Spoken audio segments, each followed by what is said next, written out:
Today, we revisit Dad's Army, the beloved series that captured the humor, heart, and spirit of a community coming together in challenging times, creating moments of laughter that still resonate decades later. Over the years, many of the incredible talents who brought that charming world to life have sadly passed away. Whether they were mainstays or appeared for just a brief scene, every actor added something unforgettable, a spark that stayed in the hearts of audiences long after the screen faded to black. In this video, we pay tribute to those cherished cast members who are no longer with us.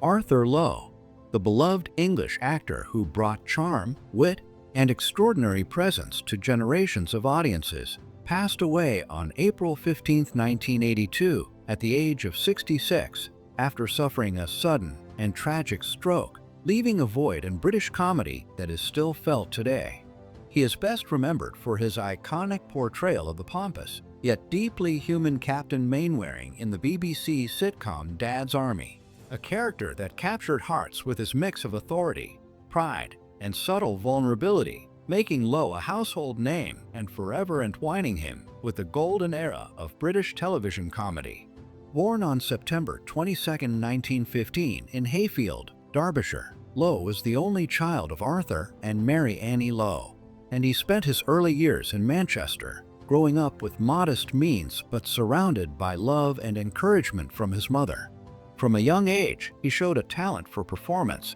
acting in school plays and local productions, though he initially pursued more practical work, including clerical jobs and work at an aircraft factory. His dreams of joining the Merchant Navy were cut short by poor eyesight, a twist that ultimately led him to the stage. In 1939, he joined the Territorial Army and served in the Middle East during World War II, where he discovered the power of entertainment to lift spirits, organizing and performing in shows for fellow soldiers, planting the seeds for his future career. After the war, Lowe began acting professionally in 1945 with the Manchester Repertory Theatre, gradually building his reputation in theatre and early television, gaining recognition for his sharp comic timing, emotional depth, and ability to breathe life into everyday characters. He first became known to a wider audience as Leonard Swinley in Coronation Street from 1960 to 1965, a role he later reprised in spin-offs Pardon the Expression and Turn Out the Lights, before reaching his career peak with Dad's Army from 1968 to 1977. Beyond Mainwaring, Lowe had a distinguished film and theater career, including acclaimed performances in Lindsay Anderson's Oh Lucky Man, for which he won a BAFTA for Best Supporting Actor, If,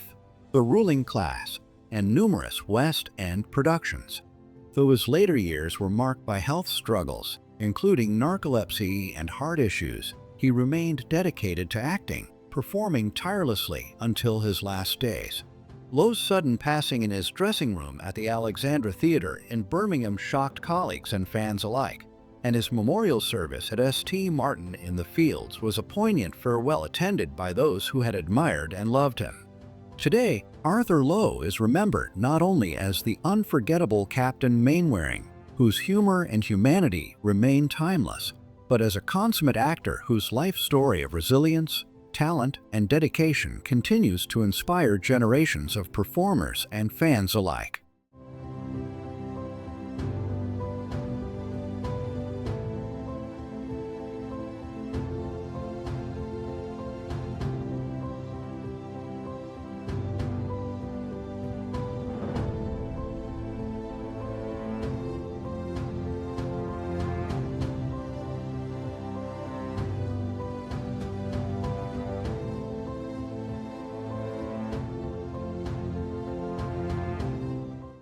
Pertwee, the beloved English actor and comedian who brought warmth, wit, and extraordinary charm to generations of audiences, passed away on May 27, 2013, at the age of 86, after a period of illness, leaving a legacy filled with laughter, memorable characters, and heartfelt memories.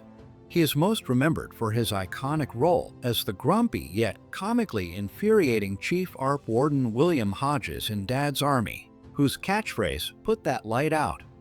became legendary and whose constant clashes with Captain Mainwaring and Sergeant Wilson created some of the series' funniest moments, as well as for playing P.C. Wilson in You Rang, My Lord,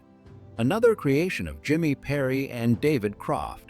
Born William Desmond Anthony Pertwee on July 21, 1926, in Amersham, Buckinghamshire, he was the youngest of 3 sons to a Brazilian mother and English father, James Francis Carter Pertwee, whose early death, when Bill was only 12, forced the family to move frequently across England, living in places like Hereford, Blackheath, Storrington, and Westcliff-on-Sea. These constant moves and his disrupted education, including attending convent schools, technical colleges, and Frensham Heights School, shaped a resilient, adaptable, and observant young man.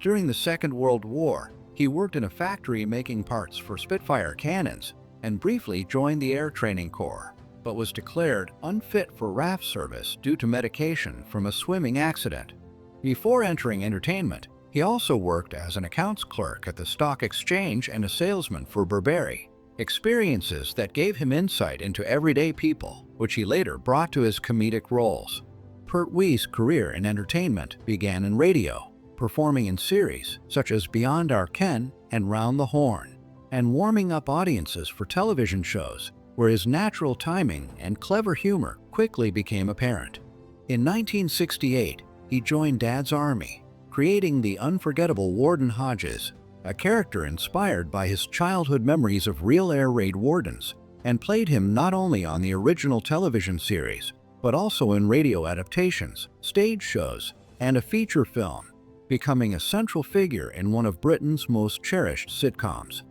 Outside Dad's Army, he appeared in 3 Carry-On films, including Carry On Loving and Carry On Girls, and guest starred in series like It Ain't Half Hot Mom and Heidi High, while also performing in pantomimes, Ray Cooney farces, and his own one-man show A Funny Thing Happened. His life off-screen was equally rich. He married Marion McLeod in 1955, with whom he had a son, Jonathan, and later grandchildren, and he was deeply involved in charitable work, supporting Devon and Sight, children's hospices, the Royal British Legion, and other local causes, demonstrating the same warmth and dedication he brought to his performances. Recognized for his services to charity, he was awarded an MBE in 2007, and he remained president of the Dad's Army Appreciation Society and patron of the Dad's Army Museum, reflecting his lifelong love for the show and its fans. Bill Pertwee passed away peacefully at his home in Cornwall, surrounded by family, leaving behind a world that still cherishes his humor, his generosity, and the unforgettable character of Warden Hodges, whose voice, expressions, and spirit continue to echo in the hearts of audiences who laughed with him for decades.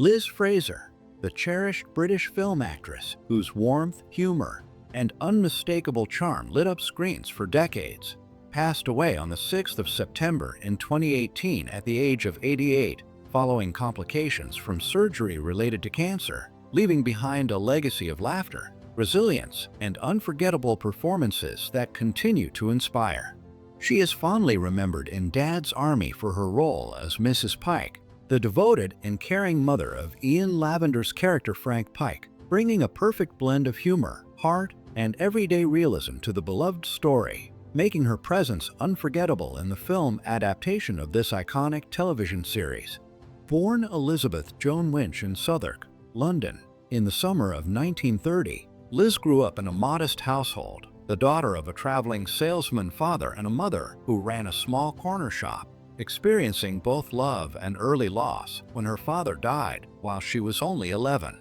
During the upheaval of the Second World War, she was evacuated multiple times, moving first to Kent and later to Devon. Yet she remained determined to pursue education, attending grammar school and evening courses at Goldsmiths College before winning a scholarship to the London School of Dramatic Art, where she honed her craft and discovered the roots of her lifelong passion for acting. Liz's first foray into the world of film came in the mid-1950s with a role in Touch and Go, followed by The Smallest Show on Earth, where she first worked alongside Peter Sellers, setting the stage for a series of memorable collaborations. Her breakthrough arrived at the end of the decade when she portrayed Cynthia, the spirited daughter of Sellers' character in I'm All Right, Jack, a performance that earned her a BAFTA nomination for Most Promising Newcomer and firmly established her as one of Britain's rising comedic talents.